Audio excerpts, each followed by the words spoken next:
So, tanpa buang masa, kita nak perkenalkan kita punya speaker pada sesi malam ni, iaitu Dr. Muhammad Amiruddin.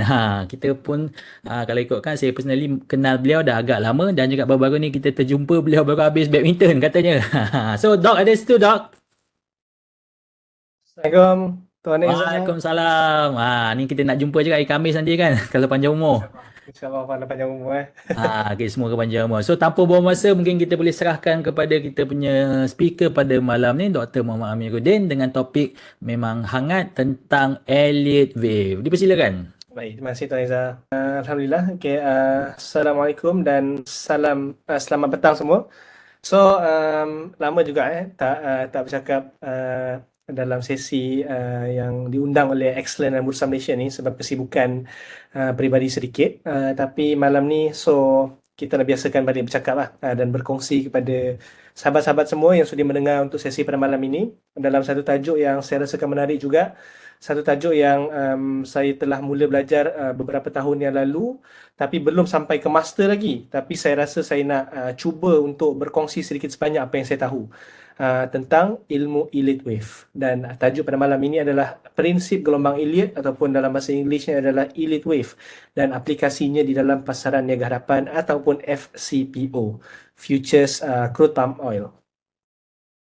So tujuan webinar ini lagi sekali seperti webinar-webinar saya sebelum ini, kita tak boleh nak deep dive dalam masa 1 jam, tetapi saya suka nak cuba berikan satu overview tentang apakah ilmu-ilmu dalam Elliott Wave ni sebenarnya terkandung benda-benda apa.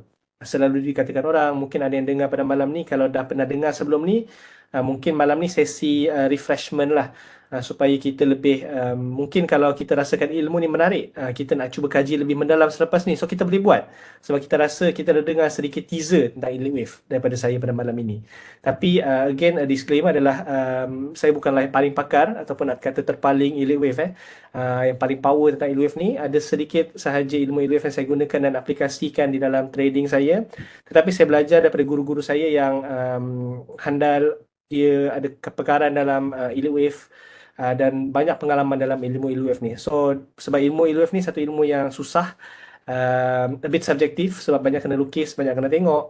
Jadi saya telah ubah suaikan mengikut style saya sendiri, tetapi apa yang saya akan kongsikan pada malam ini adalah kita nak go through kepada the roots ataupun akar ilmu LUF tu terlebih dahulu. Sebab kita kena go through juga apakah basic-basic dalam ilmu LUF tu terlebih dahulu. Selepas itu sebenarnya masing-masing, lepas kita dapat satu ilmu, kita akan olah ilmu tu sesuai dengan style trading kita kalau kita ada style trading sendiri. So itu apa yang saya buat lah. Saya tak gunakan 100%, tapi saya ambil sedikit dan adapt dengan style trading saya. Dan disclaimer umum juga adalah tujuan pembentangan pada malam ini bertujuan untuk memberi informasi umum sahaja, tidak melibatkan perkara seperti nasihat pelaburan, kata long FCPO, short FCPO dan sebagainya. Jual beli produk pelaburan yang mengandungi risiko hanya sesuai untuk dibuat jika anda memahami risiko anda, dan beberapa disclaimer yang lain lah. Okay. So ada 4 perkara yang kita akan pelajari pada malam ini secara ringkas, dan 4 perkara ni akan inilah bagi saya apa yang saya faham adalah merangkumi asas-asas kepada ilmu LUF tu.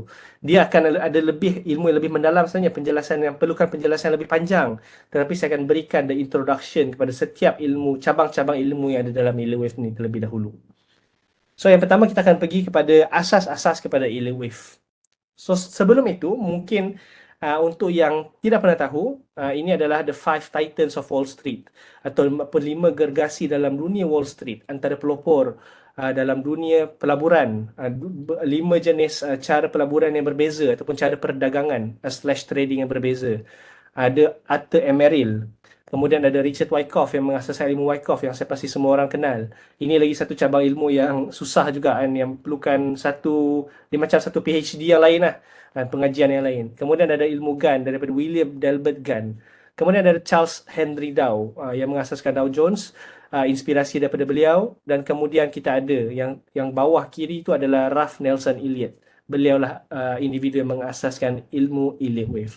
Jadi mungkin kita cuba mengenali sedikit tentang Ralph Nelson Elliott ni. Siapakah beliau? Dilahirkan pada tahun 28 Julai 1971. So sekejap saya rasa salah sikit tahun tu, mungkin 1917. Sebab kalau 71 macam masih muda kan. Bekerja sebagai accountant hampir seumur hidup beliau untuk beberapa syarikat besar di Amerika Tengah. So beliau adalah seorang accountant by profession. Mengahwini Mary Elizabeth Fitzpatrick, seringan ada riots di Mexico dan kemudian beliau kembali ke New York di mana beliau memulakan perniagaan konsultan dalam bidang perakaunan. Jadi macam mana beliau daripada bidang perakaunan ni boleh ke bidang pelaburan dan mengasaskan ilmu Ilwave ni? So senang cerita, dia dah macam, okay, betul lah, saya rasa dia ni lahir 1871 kot. Mungkin itu yang lagi macam logik sikit Sebab 1924 dia dilantik menjadi Chief Accountant untuk Nicaragua. Ada satu kawasan di bawah jurisdiksi Amerika pada ketika itu. Dan kemudian, so inilah titik mula macam mana beliau boleh bermula dengan ilmu ILWF beliau dan macam mana beliau boleh bermula dengan kajian-kajian tentang ilmu ILWF selepas beliau telah didiagnos dengan penyakit usus. Memaksa beliau untuk bersara pada umur 58 tahun. Umur yang mungkin untuk majoriti, untuk rakyat pada ketika itu agak muda untuk bersara. Tapi beliau bersara awal. Jadi kemudian apa yang beliau buat?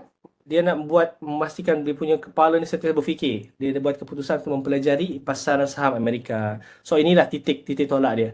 Dan beliau meninggalkan dunia pada tahun 1948. Tetapi legasi beliau jauh daripada dilupakan. So selepas dia pencen, dapat tahu sakit, masa tu dia mula deep dive tentang ilmu ILWF. Masa tu bukanlah dipanggil ILWF kan, tapi dia mengkaji tentang pasaran saham. Dan di sana dia mendapat cetusan idea yang mana dalam pasaran saham ni sebenarnya ada repetitive pattern. Itu yang beliau gelarkan sebagai waves. So ada 8 ke 13 wave yang beliau nampak akan sentiasa berulang dalam pasaran. So ini yang beliau gelarkan nanti kalau kita tengok selepas ini adalah the motive wave, the correction wave.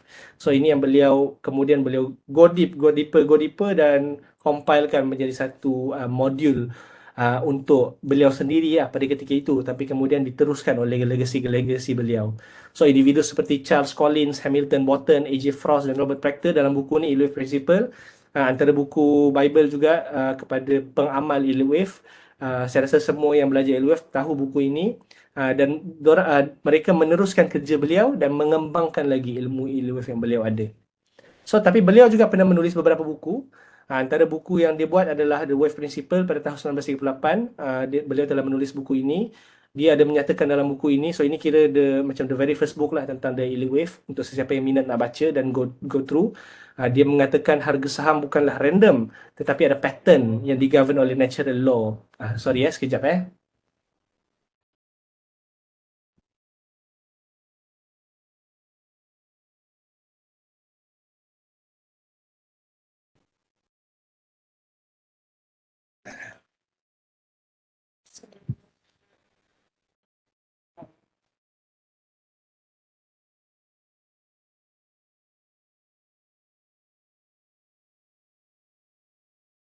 Maaf, saya lupa ada jam azan dekat bilik saya ni. Okey, kita kembali. So beliau menyatakan harga saham ni bukannya random, tetapi ada repetitive pattern seperti yang saya katakan sebentar tadi yang digovern oleh natural law. Bermaksud adalah benda yang berlaku beli dan jual natural law. Natural law ni sebenarnya membentuk satu pattern yang sebenarnya bukanlah random, tetapi benda tu adalah itu yang digelarkan sebagai natural law. So ini digelarkan sebagai waves oleh Elliot. So dia berpendapat jika kalau kita boleh kenal pasti pattern, yang mana untuk ILWave kalau kita dapat kenal pasti mana major wave, mana minor waves, dan kita tahu fasa mana sekarang tengah fasa yang trending atau tengah fasa correction, kita boleh predik harga pada masa hadapan dengan kemungkinan yang agak tinggi itu berjaya. So ini adalah pendapat peribadi beliau. Mungkin ada yang tidak berpendapat sebegitu, tetapi ini adalah hasil daripada kajian yang beliau telah lakukan. So, asas pertama dalam ilmu ILWave ni adalah the five wave pattern. So, dalam the five wave pattern, basic pattern yang ada dalam ILWave adalah wave 1, wave 2, wave 3, wave 4 dan hingga ke wave 5. So, ini 5 basic yang utama. So, apa-apa correction akan berlaku selepas tu pula lah. Okay.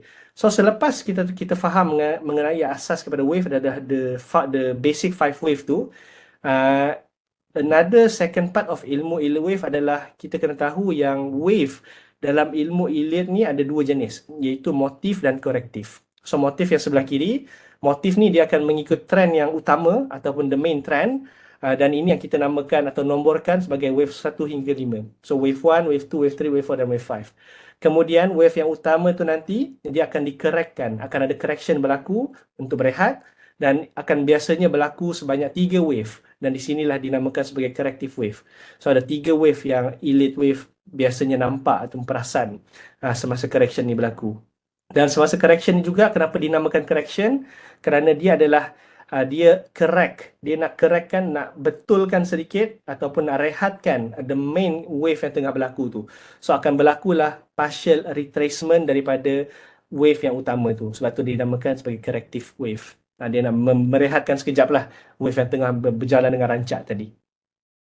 So dan kemudian yang ketiga juga mungkin kadang-kadang kita pening sikit bila orang lukis-lukis ilu wave ni, kita akan nampak kalau kita tengok dekat sebelah sini, sekejap saya nak cuba cari high cari ni sikit, high laser. Okey, lama tak jumpa laser sini. Okey, tak apa, boleh nampak saya punya cursor. So mungkin ada siapa-siapa yang selalu nampak bila orang lukis airwave ni, dia akan nampak ada tulisan nombor-nombor seperti ini. Ada satu dalam bulatan, ada satu dalam bracket, ada satu yang nombor Roman, satu yang nombor biasa. So ini kadang-kadang bila siapa yang baru nak start airwave, macam saya teringat zaman saya nak belajar tu, saya pening. Apa maksud setiap benda ni? So bila kita faham asas kepada airwave ni, ini antara benda pertama lah untuk kita faham terlebih dahulu adalah ini menggambarkan macam level ataupun degree of wave yang tengah berlaku. Control L. Okey, terima kasih. So saya pakai MacBook. Alright, okey, terima kasih. So ada dalam wave, dalam airwave ni dia akan ada beberapa peringkat. Ada wave yang berlaku. Okey, setiap wave yang ada ini sebenarnya adalah subdivision ataupun pembahagian kepada wave yang di atasnya. So di atas sekali grand supercycle ataupun supercycle, yang wave-wave atas ni adalah wave yang memberikan gambaran besar terhadap market yang tengah terjadi. So biasanya kalau elite wave analyst, dia akan zoom out, mungkin dia akan tengok melalui monthly chart ataupun yearly chart. Kalau tengok dekat chart yang mempunyai time frame yang lebih banyak, data yang lebih besar, dia akan tengok melalui yearly chart untuk dia tengok satu gambaran besar. Apa wave yang sedang terjadi pada wave yang paling besar. So itu dia mungkin akan menggunakan atas-atas ni punya degree. So dia akan gunakan simbol yang atas ni lah. Mungkin satu yang cycle ataupun super cycle. Tapi kemudian bila dia zoom in lagi ke dalam sedikit, dia mengecilkan time frame mungkin daripada yearly ke monthly, dia akan ambil pula wave degree yang seterusnya, iaitu primary. So dia akan gunakan lukisan. Bila dia tarik wave tu 1, 2, 3, 4, 5, dia akan menggunakan nombor seperti ini. Mungkin dalam primary contohnya. Kemudian itu mungkin dia nak tengok the big picture kan. Kemudian bila dia tengok the small picture, contohnya untuk swing pula. Tadi tu mungkin untuk very very long term supaya kita nampak gambaran besar. Dia nak tengok lagi zoom in, mungkin dia tengok the monthly chart ataupun weekly chart. Dia akan gunakan intermediate pula. So dia akan makin ke bawah. So itu adalah wave degree. Dan makin ke bawah kita pergi, so bila ada beberapa degree macam ini, kita boleh menganalisa wave yang sedang terjadi daripada kitaran yang paling besar, daripada time frame yang paling besar sehingga yang paling kecil. Contohnya kalau kita nak intraday, betul kita nak intraday sahaja, tapi kita kena faham juga apakah wave yang sedang berlaku dalam time frame yang kita sedang trade itu dalam time frame yang lebih besar sedikit. Mungkin sebab kita takut kita tohol lama, sedangkan contoh kita long tapi dalam time frame yang lebih besar, elite wave menunjukkan RAS sebenarnya sedang short. Jadi kalau kita nak long boleh, tapi kena ada, kita tahu dekat mana dia possible, dia akan retrace hingga ke mana. So kita kena stop cepat. Sebab dia bukan kita sedang trade counter trend kepada a major trend dalam time frame yang lebih besar. Boleh faham tak? So degree yang lebih besar. So itu adalah kegunaan dia. Dia nak tengok setiap layer elite wave yang ada. So ini adalah beberapa ni lah. Kalau ni gambar yang tak hafal pun, tapi bagus untuk kita tahu. Alright, kemudian ada dua gelombang utama. So kita go deep sikit kepada dua gelombang utama yang kita perlu tahu dalam elite wave ni, iaitu motif wave dan corrective wave, ataupun dalam bahasa Melayunya adalah gelombang motif dan gelombang pembetulan. So dalam motif waves, motif wave ni adalah motif yang utama, major wave lah. Dia akan kita boleh subdivide kepada 5 jenis wave lagi, dan dia sentiasa bergerak kepada arah yang sama dengan trend pada degree yang lebih besar. So dalam motif wave yang kedua, dia sentiasa retrace kurang 100% daripada wave 1 dan wave 4. Retrace kurang 100% daripada wave 3. Maksudnya apa? Maksudnya contoh kalau pen, okay, alright. So contohnya kalau wave 1 adalah ke arah atas, ini adalah 100%. Daripada bawah sehingga ke atas ni adalah 100%. Lukisan sini boleh nampak So saya boleh lukis terus kat sini lah. So ini adalah 100%. So bila wave 2 dia nak retrace, dia akan retrace kurang daripada 100% daripada wave 1 tadi. So kalau sini 100% dia takkan sampai retrace sampai ke bawah ni. Tapi dia akan retrace mungkin sampai ke beberapa, ada kalau ikut ilmu LUF yang lain adalah kita akan gunakan Fibonacci pula lah untuk menentukan ke mana arah yang dia possible to retrace. Tapi dia tak akan sampai 100% kat sini. Dia akan sampai maybe sampai tengah-tengah ni sahaja. Kemudian akan wave 3 berlaku pula, dan apa yang dia kata sini, wave keempat akan retrace kurang 100% daripada wave 3 juga. So dia akan turun juga ke bawah, dia akan retrace, akan correction akan berlaku, tapi dia tak akan sampai kepada permulaan wave 3 tadi itu di sini. So sini 100% yang baru untuk wave 3. So dia takkan retrace hingga ke bawah sini. So mungkin dia akan sampai tengah-tengah ataupun sampai dekat atas sikit, baru dia akan naik ke atas semula. Okay?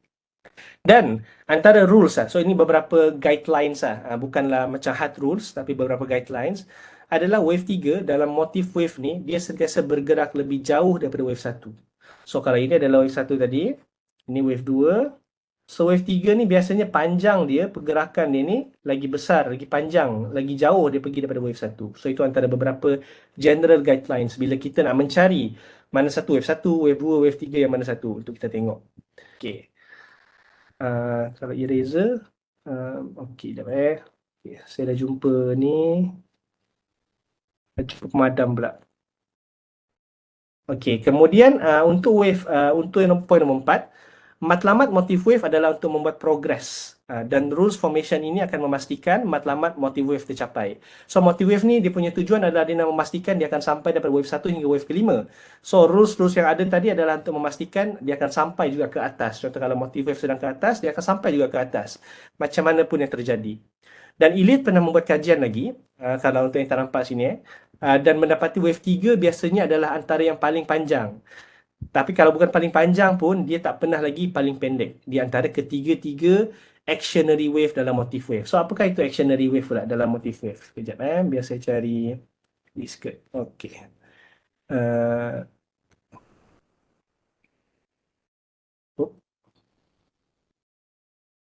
So ada tiga actionary wave dalam motif wave, iaitu wave 1, wave 3 dan wave 5. Ini adalah kalau kita katakan tadi dalam motif wave ni adalah wave 1, 2, 3, 4, 5, 3, 4, 5. Yang 1, 3 dan 5 ni adalah the main wave lah dalam wave satu wave yang besar ni. Wave 2 dan keempat ni sebenarnya ada another correction wave dalam motif wave yang ada. So ada dua jenis motif wave pula. So motif wave tadi yang satu yang panjang ni ke atas. So jenis motif wave yang ke atas ni yang membentuk 5 wave ni juga, dia akan ada dua jenis, iaitu impulsive wave dan diagonal. So kita akan tengok juga sedikit apakah itu impulsive dan apakah itu diagonal, untuk kita mendapat gambaran sedikit bentuk-bentuk wave yang possible untuk terbentuk daripada Ellie wave ni.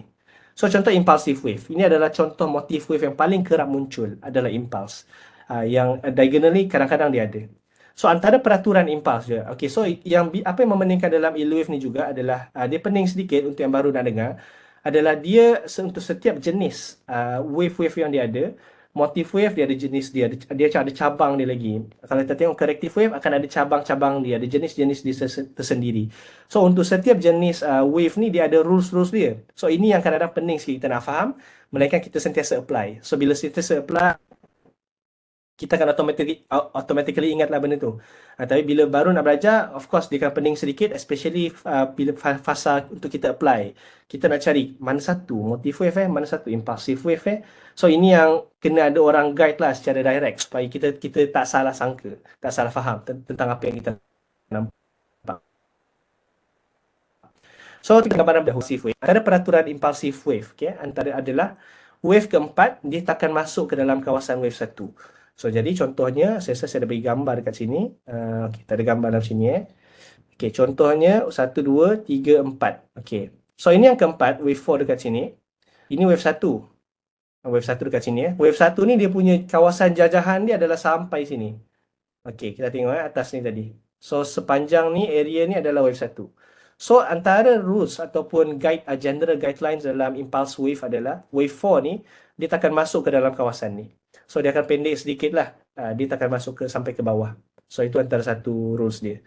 Tetapi peraturan ini menurut Practor hanya untuk non-leverage cash markets. Jadi futures dengan extreme leverage seperti FCPO, seperti crude oil, possible untuk induce harga yang ekstrim untuk short term yang takkan berlaku di cash market. Maksudnya kalau kita perasan kadang-kadang FCPO ada spike yang tiba-tiba. FCPO sekarang dah kurang sikit lah berbanding dulu. Kalau crude oil lah terutamanya kadang-kadang ada tiba-tiba ada satu jarum panjang. So itu akan mengganggu sedikit peraturan wave ni. Tapi so peraturan ini menurut tracker hanya untuk non-leverage cash market lah, untuk stock market. So ada beberapa lagi juga ciri-ciri lain impulsive wave yang juga dikenali sebagai guidelines. So apakah guidelines yang ada di dalam impulsive wave untuk kita menentukan, okey, bila kita nampak ini adalah impulsive wave, ini bukan corrective wave. So ada banyak lagi guideline lain, tapi ini akan masuk ruang yang sedikit kompleks, tapi saya akan terangkan secara ringkas sekejap lagi. Okay, so macam kita tengok dekat sini, ini antara contoh lain ada impulsive wave yang sedang berlaku. Contohnya ke atas sini. Okay, so kita boleh nampak yang ini mungkin adalah wave 3, wave yang paling panjang dekat sini untuk FCPO. So ini mungkin adalah wave 1. Ini semua adalah kemungkinan. Bila kita tengok secara kasar, kita nak tentukan dulu wave apa yang kita boleh nampak secara clear sekarang. So dalam mata kasar saya, so ini possible adalah satu wave 1 dekat sini. Dan ini adalah wave 2, wave 3, wave 4 dan wave 5. So ini adalah complete 5 wave lah. So biasanya dalam elite wave ni yang macam saya belajar dulu, kita nak cuba cari dulu ke belakang apakah secara gambaran besar kita dalam wave yang ke mana sekarang. So bila kita dah nampak, okay, ini adalah wave 1, 2, 3, 4, 5. So kita tahu sekarang, okay, dalam ini pula macam saya cerita tadi, dia akan ada sentiasa wave dalam wave. So ini adalah 1, 2, 3, 4, 5, tapi ini hanyalah satu wave besar.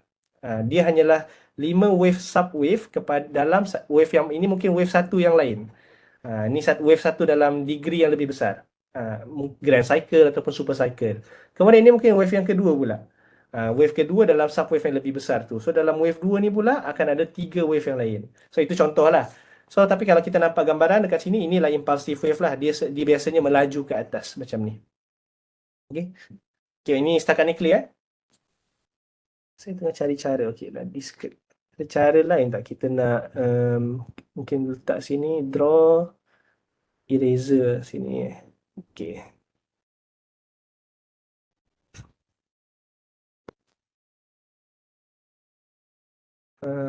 Sekejap play from current slides. Okay. So yang jenis yang kedua pula dalam motif wave adalah diagonal triangles. So diagonal triangles kalau kita tengok berbeza sedikit dengan yang tadi. Yang tadi ni kalau kita nampak penampakan dia punya appearance dalam formation wave tu dia macam kenaikan yang agak tiga ni yang macam impulse yang terlebih besar lah. Ni mungkin extended sedikit. Kemudian keempat, kemudian kelima. Tapi kita nampak ada satu macam perubahan harga. 1, 2, 3, 4, 5. Dia punya naik turun, naik turun, naik turun. Tapi beza dengan diagonal triangles, apa yang bezakan dia adalah dekat hujung-hujung tu akan ada berlaku satu kenaikan yang mendadak sedikit. Dia macam tengok macam bentuk macam ni lah. So dalam bila kenaikan dia macam tu, dia akan form satu triangles. So ini yang lebih istimewa dan selalunya dia terjadi kepada wave yang kelima. So dia boleh berlaku apabila harga bergerak terlalu jauh, terlalu laju. So dia macam dia nak gerak jauh sangat dan terlalu laju dia naik. So kalau kata Elliot, too far, too fast. So dia akan bentuk satu diagonal triangle seperti ini. So diagonal ni dia masih lagi motif tapi dia bukan impulsive wave. Sebab dia ada dah satu atau dua ciri-ciri korektif. Contohnya mungkin macam zigzag. Itu kita akan tengok sekejap lagi lah. So dia dah bukan impulsive wave, ada dia punya ciri-ciri tadi. Tapi diagonal ni ada ciri-ciri yang lain juga. Dan kalau dia dah ada satu atau dua ciri-ciri corrective wave, kita tak panggil dia sebagai impulsive tapi diagonal triangles. So ada dua jenis diagonal, ada contracting diagonal dan ada expanding diagonal. So ini kita mungkin tak ulas panjang, tapi mungkin secara ringkas adalah contracting dalam bahasa Melayu dia mengecut. Kita boleh nampak seperti yang dekat sini, triangle dia macam mengecut ke depan. Dan kalau expanding diagonal pula, kita akan nampak triangle yang mungkin terbuka sedikit ke belakang. So dan correction form selepas wave 5 of diagonal ni biasanya sangat sharp. Dia akan bila jatuh je diagonal, mungkin kalau kita applykan basic ilmu trading ataupun technical analysis kita yang lain, kita pun mungkin boleh faham benda ni. Reaction apabila ada contraction, apabila ada a very tight movement macam ini dalam diagonal triangle, a very tight movement yang berlaku dalam jangka masa yang lama, kalau dia berjaya break sahaja dari triangle tu, dia mesti akan ada momentum yang besar. So dalam ilmu LOF tu, dia membayangkan adalah kalau ada correction form selepas diagonal triangle, selepas breakout sahaja triangles ni, dia biasanya sharp, iaitu kejatuhan yang sangat laju. So itu peluang yang baik untuk short. So contoh macam Cocoa, kita ambil contoh yang lain sikit. Kalau kita tengok March contract, sini ada sedikit, ini ada kalau dia jatuh ke bawah sikit dan kembali ni mungkin dia macam tak cantik sangat. Tapi ini yang kita namakan sebagai adalah khilaf-khilaf sikit dalam lukisan elite wave ni. Ini kita namakan sebagai throw under kalau tak silap saya. So dia akan terjatuh sedikit tapi dia masuk balik ke dalam diagonal triangle dalam elite wave. So tengok selepas dia dah lama ke bawah dalam bentuk triangle dia, lama contract, bila dia pecah je, dia akan ada correction yang sangat sharp ke atas. So, itu satu contoh lah. So, ini contoh ending diagonal dalam bull market dan ending diagonal dalam bear market. Bila ke atas, dia bentuk diagonal triangle ke atas. Kalau dalam bear market, dia bentuk diagonal bear market yang macam ni. Dan kalau pecah, ini peluang untuk kita membeli. Ataupun kita long dalam FCPO. Dan ini untuk kita short. Okay, contoh macam dalam FCPO pula, pada kontrak Julai 2024, kita boleh tengok dekat sini ada satu ending diagonal yang terjadi. Lama dia buat ending diagonal ni time frame 15 minit. Dan selepas dia pecah je, dia laju ke bawah. So, ini mungkin ada dalam, ini crude oil, ini crude oil. Ada dalam beratus tick juga dia jatuh. Okay, so kita tengok pada corrective wave pula. Kita dah tengok kepada motif wave tadi, wave yang major dalam elite wave. Sekarang kita akan tengok the minor wave pula dalam elite wave. Dan ini lebih memeningkan sedikit berbanding motif wave sebab ada lebih banyak variety. Dan dia less clearly defined. So kita lagi susah untuk kita identify ini ke corrective wave ataupun yang lain. Ataupun ini bukan. Sebab dia macam agak confusing sedikit. So sebab tu juga selalu dinasihatkan, kita dinasihatkan untuk tidak ambil terlalu banyak trade semasa correction sedang berlaku. Sebab lebih uncertain punya period tu lebih besar. Dia punya volatility tu pun lebih kejam. Dia boleh naik atas turun bawah macam FCPO sekarang lah. Untuk siapa yang trade FCPO sekarang tengah berlaku correction wave. So bila kita long dia jadi short, bila kita short dia jadi long. So bila kita tengok dalam time frame yang lebih besar, sebenarnya correction sedang berlaku. Dan corrective wave sedang berlaku dalam FCPO sekarang. So kita kena lebih berhati-hati dan lebih mengambil trades yang berkualiti. So satu yang jelas, tapi ada satu yang jelas tentang corrective wave, banyak yang tak jelas, tapi ada satu yang jelas, iaitu dalam corrective wave ni biasanya hanya ada 3 wave sahaja, jarang 5 kecuali triangle. So macam saya kata tadi, ada banyak variety kan dalam corrective wave. Salah satu daripadanya adalah triangle. So triangle ni ada 5 wave, tapi yang lain biasanya hanya ada 3 wave sahaja. So itu yang clearly defined oleh elite wave. So 4 kategori utama dalam corrective wave apa dia? Yang pertama adalah zigzag. So zigzag bila saya tulis 535 ni, dia bermaksud dia ada 5 wave, 3 wave dan 5 wave lagi. So overall dia ada 3 wave. Kita lukis balik. Overall dia ada 3 wave, 1, 2, 3. Tapi dalam wave ni, dalam sub wave dia punya subdivision akan ada 5 wave. 1, 2, 3, 4, 5. Kemudian bila sini ada 1, 2, 3. Bila naik lagi 1, 2, 3, 4, 5. So ini dia dinamakan sebagai 5, 3, 5. So dia boleh jadi ada single zigzag, ada double zigzag ataupun triple zigzag. Tapi ini tak apa, tak payah faham terlalu mendalam lah. Ini saya bagi contoh saja. Okay, kemudian ada juga flat. So flat ni bila 335 maksud dia apa? Siapa yang boleh faham? Saya dah bagi contoh 535 tadi. Kalau so 335 maksud dia apa pula? Ada boleh komen dekat ruangan komen? Dia macam kena decode sedikit lah.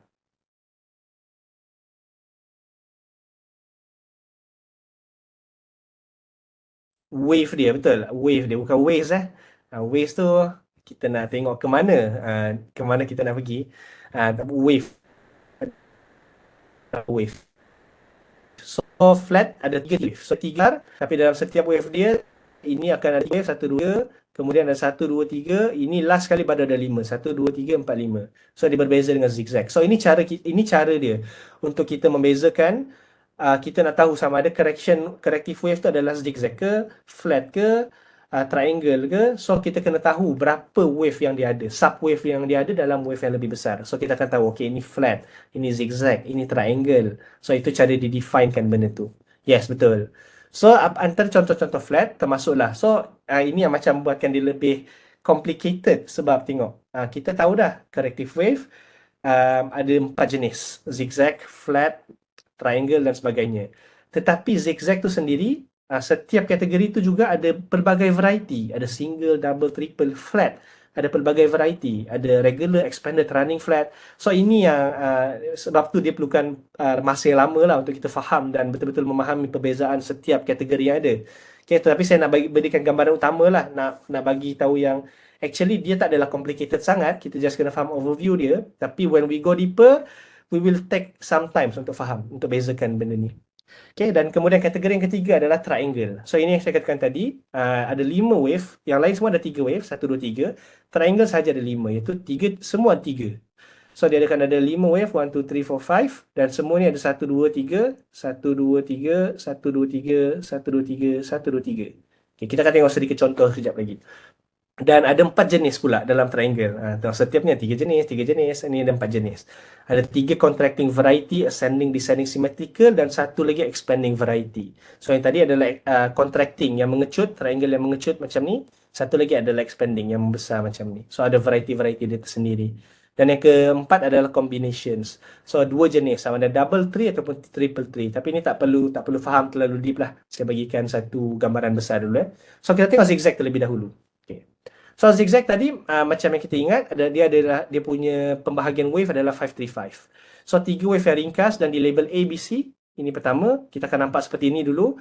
Tapi kemudian kita akan nampak bahawa di dalam subwave tu akan ada 5 wave sebenarnya. 1, 2, 3, 4, 5. Dan bila B akan ada 3 wave. 1, 2, 3. Dan kemudian C ada 5 wave lagi. 1, 2, 3, 4, 5. Okay. Kedudukan atas wave B biasanya lebih rendah daripada permulaan wave A. So, nak kata adalah wave B ni biasanya dia retrace, dia takkan sampai ke permulaan wave A lah. Dan zigzag boleh terjadi paling banyak 3 kali. Terutamanya kalau zigzag pertama tidak mencapai target biasa. So, kadang-kadang zigzag ni berlaku sekali je. Maksudnya mungkin, okay, 535, ini adalah zigzag yang pertama. Okay, 1. Ada wave kedua, wave ketiga. Okay. So mungkin zigzag tu berlaku satu kali ni je, ada 535 pertama. Yang ini bukan zigzag dah, wave yang B dan C yang lain. Tapi dia boleh jadi juga, especially kalau wave yang zigzag yang pertama ni tadi, sepatutnya kalau ikut correction punya target, dia mungkin sepatutnya mencapai hingga ke sini, TP dia. Okay, ini TP sampai ke sini, tapi wave zigzag yang pertama tu target dia hanya sampai dekat sini je. So possible zigzag tu akan terjadi sampai 2 ataupun 3 kali lagi. Sampailah dia sampai ke TP yang sepatutnya dicapai. So itu maksudkan. Okay. Dalam kes ini, setiap zigzag tadi akan dilabel lagi sebagai W, Y atau Z kalau ada 3 zigzag. So contohnya, saya tak bagi tunjuk contoh lah. Tapi kalau ada 3, semua ni 3, okay, 1, 2, 3 ni. Dan setiap ni ada 535, ini 535, satu zigzag. Ini pun ada 1535, ada zigzag yang lain, saya tulis ZZ je, ada ZZ. So dia punya label akan jadi lain sikit. So dia akan label sama dia akan jadi macam bukan sini W, Y, Z. So bila labeling ni penting juga bila untuk e-wave ni so sebab tu dia pening sikit juga. So dia punya labeling pun akan berbeza mengikut apakah jenis correction wave yang berlaku. So ini yang berlaku lah. Tapi just untuk faham overview lah. Okay. So ini mungkin antara contoh zigzag yang berlaku dalam FCPO dalam time frame 15 minit. Okay. So ini adalah wave 1, possible wave 1. So di sini adalah satu wave 2. So A, B dan C. So bila tengok dalam sini, adakah kita nampak 535 yang sedang terjadi? So ini mungkin adalah satu wave wave yang zigzag yang pertama. Ada satu zigzag sahaja. So 1, 2, 3, 4, 5. Kemudian mungkin ini 1, 2, 3. 1, 2, 3, 4, 5. So ini 535 punya zigzag dalam satu corrective wave. Okay. Boleh nampak ke? Saya perlu padam balik. Saya padam. Okay, saya start balik. So adakah tuan-tuan dan puan-puan semua boleh nampak 535 zigzag yang berlaku dalam ni? Kalau boleh cakap reply ya. So ini ini ada satu wave yang pertama, ini wave yang kedua dekat sini. So boleh fokus dekat sini saja. Okay. So kita dah label sini ada A, B dan C. Tapi boleh nampak tak ada 535 jenis subwave yang sedang terjadi. Boleh nampak. Okay. Jaisri boleh nampak. Yang lain boleh nampak? 535 boleh nampak Kalau saya boleh lukis lagi sekali. Okay, secara perlahan. Waktu nak zoom out tengok major trend. Sekejap saya tak ada nak baca message tu. Dan nanti boleh tanya dekat ruangan Q&A sebab saya tak boleh nak baca. Tak boleh nak baca sangat. Dia macam keluar pop out je. Okay, 1, 2, 3, 4, 5. Kat sini. Sorry, terlajak sikit. Kemudian ni wave B. 1, 2, 3. Kemudian wave C. 1, 2, 3, 4, 5. So ada 5, 3, 5. So ini yang macam susah sikit. Ini sebadan label kita nampak senang sikit kan. Ini kawan saya label. Yang lebih mahir dalam elite wave ni. Tapi kalau kita tak label, kita mungkin akan agak susah nak nampak mana satu yang 535. So ini yang nak kena latih mata banyak kali lah. Banyak kali tengok chart, banyak kali label. So lama-lama kita akan biasa dah nampak. Okay, so clear part ni. Kemudian jenis corrective wave yang seterusnya. So saya mungkin laju sedikit sebab dah 9.10. Kita akan habiskan corrective wave sikit. Wave 4 violate rules. Tengok. So ini ada abang yang lebih advance lagi. So dia nampak ada rules-rules yang di-violated. So kita akan tengok secara prinsipal dulu lah apa yang tengah terjadi. Okay, ni flats pula contoh. So flats ni biasanya seperti nama dia, biasanya dia macam ada flat. Kita nampak dia pun macam satu sideway yang sedang berlaku. Tapi dalam sideway tu ada satu wave yang berlaku juga sebenarnya. So ada perbezaan pada susunan subwave dia adalah 335. So wave A tu kekurangan kekuatan untuk terus ke bawah. So apa yang berlaku dalam flats, wave A tu dia nak ke bawah tapi macam tak kuat sangat.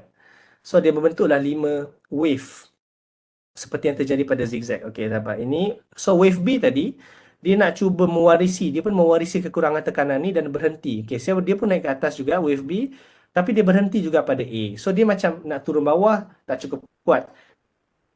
Nak naik atas pun tak cukup kuat. Dan wave C hanya lebih berbanding zigzag yang pergi lagi jauh. So kalau zigzag kita akan nampak dia akan nampak satu trend yang jelas sikit lah di ke bawah. Macam tu, ke bawah. Tapi kalau flat ni, dia macam ada satu corrective wave yang sedang berlaku tapi dia macam bawah, atas, bawah. So lalas dia sebenarnya jadi flat. Sebab tu nama dia flat lah, senang sikit nak ingat. So biasanya diikuti oleh trend lebih besar. So biasanya flats ni terjadi selepas dia baru sahaja terjadi satu trend yang sangat strong. Mungkin ada extension terjadi kepada dalam motif wave. Extension ni maksudnya contohnya sepatutnya wave 3 dia sampai target 1 je tapi dia pergi sampai 10. So dia terlajak-lajak naik. So dia banyak sangat naik. So bila dia berehat, dia akan berehat membentuk flat punya wave. So itu biasanya terjadi selepas tu lah. Okay, so contohnya. So yang ketiga, triangle pula. So ini lagi contoh corrective wave yang lain. Ada triangle. So ini saya tunjuk gambar je lah secara ringkas. So dia bentuk jenis triangle. So triangle ni pun ada dia punya wave-wave dia yang kita kena faham. Kemudian, dan triangle ni ada banyak juga. Macam cerita tadi kan. Ada ascending, ada descending, ada contracting, ada expanding. So lebih confusing. Cuma kalau contracting yang jenis, kalau ingat lagi yang saya cerita tadi, triangle ada 3 contracting, 1 expanding. So kita tengoklah. Yang contracting sebab dia menuju ke depan, dia contract. Harga dia semakin contract. Harga semakin contract. Tapi expanding ni harga dia semakin terbuka. Dia expand, membuka. Triangle tu membuka. So itu beberapa jenis dalam triangle. Dan kemudian yang ke last kali, combination. Ini jenis yang keempat dalam jenis corrective wave adalah combination. Dia menggabungkan jenis-jenis correction wave tu, corrective wave jenis A bergabung dengan B, bergabung dengan C. So dia bergabung. So jadi lebih complicated. So kalau kita tengok sini, ada flat. Mungkin ini adalah A yang besar. Ada flat. Kemudian dia bentuk pula jenis-jenis yang lain. Okay, B. Kemudian C dia adalah triangle. So dia gabung. Flat, triangle. Ini pula flat, zigzag. So lebih complicated lah. So ini macam memerlukan lebih pengalaman dalam kita memerhatikan mana satu flat, mana satu triangle, mana satu diagonal dan lain-lain. Okay. Alright, so yang ketiga. Okay, kita tengok pula kepada garis panduan. Apakah guidelines? So kita dah faham tadi wave ni terbahagi kepada, kalau kita recap, adalah motif wave dan corrective wave. So motif wave ada berapa jenis? Siapa yang masih ingat? Kita uji sedikit just in case ada yang motif wave ada 2 jenis, iaitu yang pertama bermula dengan huruf I, M, impulsive, dan yang kedua adalah D, I, A, diagonal. So itu 2 jenis bentuk motif wave. Dan kemudian ada corrective wave, dan corrective wave ada 4 jenis, iaitu apa dia? Siapa yang masih ingat? Kita bagi dalam mungkin 5 hingga 10 saat untuk type kalau dia masih ingat corrective wave, untuk refresh sedikit. Senang, itu macam senang nak ingat. Okay, yang pertama kita ada Z, apa dia? Zigzag. Yang kedua adalah flat. Kemudian ada apa lagi? Yang kita tak tengok secara detail. Yang ketiga adalah triangle. Yang keempat adalah betul Hanizam, Tuan Hanizam Burhan, triangle. Dan yang keempat adalah combination. Itu combination dia adalah apa? Dia adalah gabungan daripada 3 jenis karakter wave yang awal tadi. Okay, so clear. So itulah basically asas dalam Elite Wave ni. Okay, bila go detail tu yang lebih mendalam dan pening. Alright, tapi sekarang kita back kepada basic lagi, iaitu setiap gelombang ni, apakah guidelines dia? Apakah prinsipal yang dia ikut? Okay, so ada beberapa jenis guidelines lah yang ada dalam Elite Wave ni. Untuk kita menentukan ini valid, ini tak valid, ada exception kepada rules dan sebagainya. So ini ada beberapa jenis guidelines yang ada. Yang daripada buku-buku Elite Wave yang saya baca. Okay. Yang pertama adalah extension. So extension biasanya kita akan kata Elite Wave ni dia punya panjang sampai sekian-sekian sahaja. Tetapi ada case yang mana akan ada extension dalam wave. Dan biasanya yang extended ni adalah pada third wave, iaitu pada wave yang ketiga. Apakah maksud extension? Okay, kalau kita nak go through mendalam sedikit adalah setiap wave ni dia akan ada target-target yang dia target nak capai. Contohnya wave 3 target dia adalah kalau mengikut Fibonacci. Saya harap semua familiar dengan Fibonacci sini. Tapi kalau tak familiar pun saya bagi contoh lah. Okay. 1, 2, 3, 4, 5. Okay. So kalau mengikut rules Elite Wave, wave 3 ni sepatutnya dia akan sampai kepada satu point. So ini kalau dalam Fibonacci mungkin let's say kita kata 1.618. Okay. Tetapi wave 3 ni dia macam menaik lagi, tak pandai stop. Dia menaik dan sampai ke atas lagi.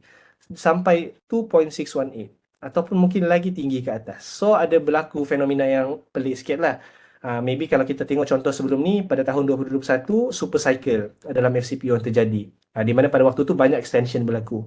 So ini dia berlaku, dia melebihi target dia dengan mendadak. Macam Nvidia contohnya, betul.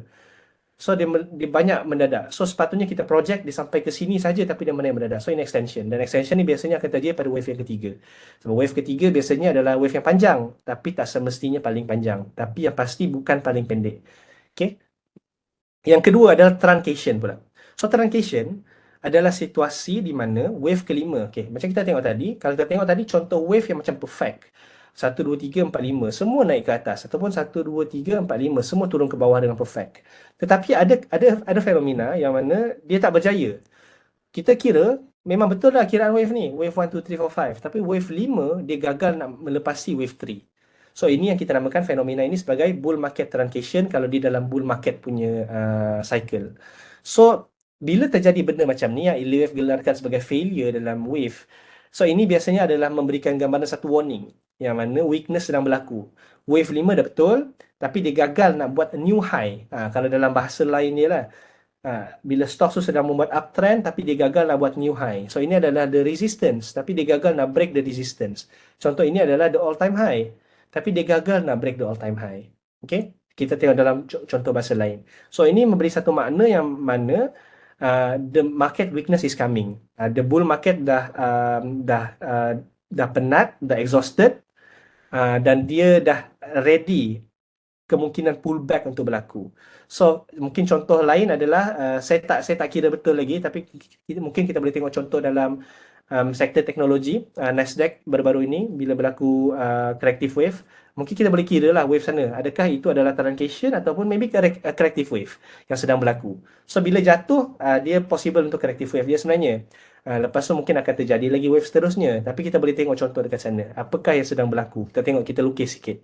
Macam FCPO sekarang memang clearly corrective wave kan. So truncation, maybe bukan truncation lah, saya tak kira properly. Okay. So bila berjadi macam ni, apa yang action yang kita kena buat adalah kena berhati-hati lah. Kalau kita nak long lagi, we have to be careful. Sebab sekarang ni dah, alamak, susah nak break resistance lah. Mungkin lebih baik untuk short. Sebab sini mungkin dah possible untuk short ABC yang baru pula. Dia nak buat short dulu. Mungkin dalam, tapi yang lebih pening ya, mungkin Elite Wave ni kan. Dalam time frame yang lebih besar, sebenarnya maybe ini adalah baru je wave 1. Wave 1, ini wave 2. So mungkin dia akan membuat satu lagi new high, wave 3. Tapi dalam wave 1, dia dah sampai target dia, wave 5 dan berlaku truncation. So, although major trend still long, tapi kita kena berhati-hati lah. Sebab dia mestilah akan ada naik dan turun. So, mungkin kita tunggu, biarkan dia berehat dulu, kita short dulu. Bila sampai target, kita long balik pula untuk ride the trend of the major motive wave. So, itu cara kita, antara cara lain lah untuk kita menggunakan Elite Wave ni. Untuk memberikan gambaran dia sesuai kita long bila sesuatu kita short, bila kita tak patut long ataupun kita kena berhati-hati lagi daripada long. Okay. So itu truncation. Kemudian ada satu konsep lain juga iaitu alternation. So alternation ni konsep yang mudah juga. Alternation yang saya rasa ini juga adalah satu psikologi dalam market yang Elite Wave jumpa dan saya rasakan dia sangat logik. Iaitu di mana apabila dalam ini saya dah membahasa Melayukan dia macam jadi pening sikit, tapi poin dia senang. Kalau berlaku satu sharp movement, akan ada very sideways movement selepas itu. Dia akan alternate. So, dia dah naik laju, dia kena berehat lama. Dan naik laju, kena berehat lama. So, bila dah berehat lama, dia akan naik laju. So, dia alternate. So, itu konsep alternation dalam Elite Wave. So, dia logik lah. Kalau dalam Elite Wave adalah 1, 2, 3, 4, 5. So, bila dah buat wave 2, dah berehat lama, bila dia naik, dia akan naik laju ke atas. Dia buat wave 3. So, itu alternation punya konsep. Okay? Yang keempat adalah tentang depth of corrective wave, kedalaman gelombang. Soalan yang selalu ditanya juga adalah sejauh mana harga boleh pergi. So dalam Elite Wave, guideline yang digunakan adalah, ini garis panduan dia, iaitu corrective wave, terutamanya wave keempat, dia ada kecenderungan sedikit untuk membuat, of course again saya nak macam get back sikit, ini adalah more kepada teori yang diceritakan oleh Elite Wave dan kita kena sesuaikan dalam market sebab it's easier untuk kita kata ini sepatutnya macam tu, sepatutnya macam ni, tapi in practical it very chaotic dan havoc dalam market. So kita jangan macam very textbook punya jenis, kita kena sesuaikan dengan market. Of course akan ada exception, stop loss kena ada, kita kena tahu bila kita jangan macam skema sangat ikut textbook, tak, masih wave 4 ni, aku nak short lagi sedangkan dia dah ke atas. So kita kena always be flexible lah dengan market sebab market is can do anything kepada kita. Tapi at least kita satu guideline lah apa yang Elite Wave telah kaji, Rough Elite telah kaji. So dalam mengikut, kita back kepada correction wave tadi, mengikut kajian Rough Nelson Elliott, subwave keempat ni dia ada kecenderungan untuk membuat correction ke kawasan gelombang keempat pada tahap yang lebih rendah sebelumnya, iaitu ini adalah wave keempat. Okay, so ini adalah 1, 2, 3, 4. So ini adalah 4, wave 4 of wave 3. Okay, dalam wave sebelum ni lah, ini adalah sub wave 4 of wave 3. So biasanya wave 4 tu yang major, dia boleh buat correction sampai sub wave 4 of wave 3 yang ada. So itu yang dimaksudkan dengan ni lah. So dia boleh pergi sejauh itu. Ini kalau kita tak gunakan Fibonacci, just menggunakan the principle of a wave sahaja. Dan wave 2 pun sama, dia boleh retrace sehingga ke wave 4 of wave 1. 1, 2, 3, 4. 4, dia boleh sampai ke wave 4. Okay. Dan channeling teknik, antara guidelines lain dalam Elite Wave, dia mengatakan bahawa parallel channel, so penting untuk kita sentiasa buat parallel channel, especially dalam impulsif, sebab biasanya kita boleh gunakan dan dia cantik untuk kita menandakan sempadan atas dan bawah untuk impulsive wave. So analis dinasihatkanlah untuk lukis channel ni awal-awal, lukis siap-siap untuk kita bantu dalam target wave kita. So ada gambar patutnya, tapi kalau sebab tak ada gambar saya nak tunjuk dekat sini lah. So bila kita lukis channel tu, okay, biar saya delete sekejap yang ni. Okay, bila kita ini contoh, inilah channeling yang saya maksudkan tadi . So bila kita dah lukis channel ni siap-siap, kita sebenarnya kadang-kadang ada wave yang dia follow the channel. So bila kita dah lukis channel, okay, kita lukis channel macam ni, kita dapat gambaran. Contoh kita dah dapat tahu ini adalah wave 1 dan wave 2, akan ada wave 3, kita tahu sekarang tengah berlaku wave 3. So bila kita lukis channel, kita nampak bahawa okay, apa boundary of channel ni, ini adalah possibility berlaku untuk target wave 3 tu. Macam tu. So dia memudahkan sikit kita lah untuk set our target. Walaupun sometimes bukan semua yang akan ada channel yang perfect macam ni. Tapi kalau ada, that's where we set our target. So kita target sampai ke sana je. So kalau wave 4 dia akan correct maybe sampai ke sini. Kalau wave 5 akan buat sampai ke, dia akan naik possible sampai ke upper channel lagi. So this is kita gunakan channeling untuk membantu dalam set our TP dalam Elite Wave punya analysis. Alright, so yang keempat pula. So yang last sekali, okay, dah last dah. Ratio analysis. Okay, so ini ada panjang lagi sebenarnya, tapi saya cuba ringkaskan. Tapi dalam Fibonacci, dalam Elite Wave ni, basically adalah ada dua jenis. Okay, sebelum slide ni sebenarnya satu lagi yang saya nak cerita adalah untuk setiap wave 1, 2, 3, 4, 5, okay. Bila dah berlaku wave 1, okay, wave 1 ni kena ada dulu, baru kita boleh cari wave 2, 3, 4 dan 5. So bila dah berlaku wave 1, kita nak tahu wave 2 ni dia boleh correction sampai ke mana. Okay, itu yang pertama dah dalam kepala kita akan bermain. So untuk case yang wave 2, kita nak tahu dia akan retrace sampai ke mana, ini adalah analisis yang kita boleh gunakan. Iaitu kalau dia adalah sharp correction, biasanya dia akan retrace sehingga ke 61.8 ataupun 50% daripada wave sebelum dia. So apa yang maksudkan 61.8, kalau kita tarik Fibonacci tu, ini adalah 100% sampai ke bawah. Dia akan boleh retrace sampai 61.8% of the whole length of the wave. So dia boleh ke bawah sampai bawah ni. Dalam lah, agak dalam dia pergi. Sampai tinggal 38.2 je kat sini. So dia boleh pergi ke dalam, sedalam itu sebab dia tengah sharp correction. Ataupun sampai 50%. Okay, 50% tengah-tengah lah antara panjang wave 1 ni tadi.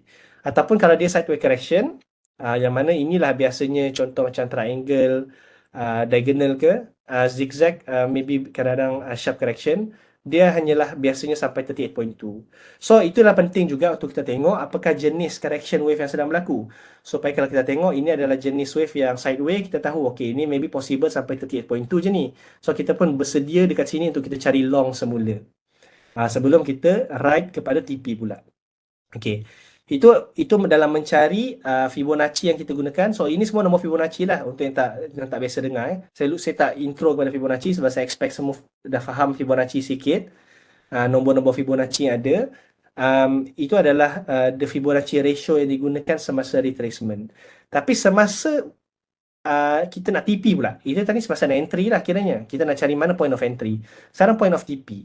So point of TP pula biasanya, saya tak masukkan dalam slide sini, tapi wave 3 biasanya kita akan menggunakan nombor 1.618, 2.618 sebagai kita punya tempat TP. Oh, okay, 1.8. So ini ada tempat kita nak cari TP untuk wave 3 kita pula. So ini nombor yang biasa digunakan lah. So kita akan tarik dia. So kita akan tarik Fibonacci tadi daripada 1 ke 2 sini. Ini adalah kosong. So kita tengok dia punya TP sini. Ini ada 1, 1.618. Dekat sini. Ini kosong. Okay, saya untuk TP. Okay, so saya rasa itu sahaja. So kita buka sikit kepada Q&A. Sekejap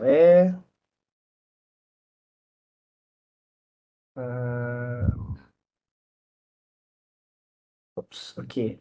So saya tengok jap saya ada lagi saya rasa saya rasa itu sahajalah dan apa yang saya boleh share tentang the basic of ilmu wave. So kalau ada sebarang soalan yang mungkin tak sempat untuk saya jawab pada malam ini, boleh PM saya lah dekat Telegram saya, ataupun kalau yang nak belajar betul-betul dalam, saya tak boleh ajar sebab saya bukan pakar dalam ilmu wave ni, tapi saya kenal beberapa orang yang pakar yang ada ambil, mungkin yang tahu sijil macam CEWA, Certified Wave Analyst. So saya hubungkan dengan orang lah, boleh belajar dengan lebih pakar untuk faham lebih mendalam tentang wave ni. Tapi this is the basic and overview of wave yang saya rasa semua orang boleh faham. Okay, so itu sahaja saya rasa. I think boleh give back kepada Tuan Izzah.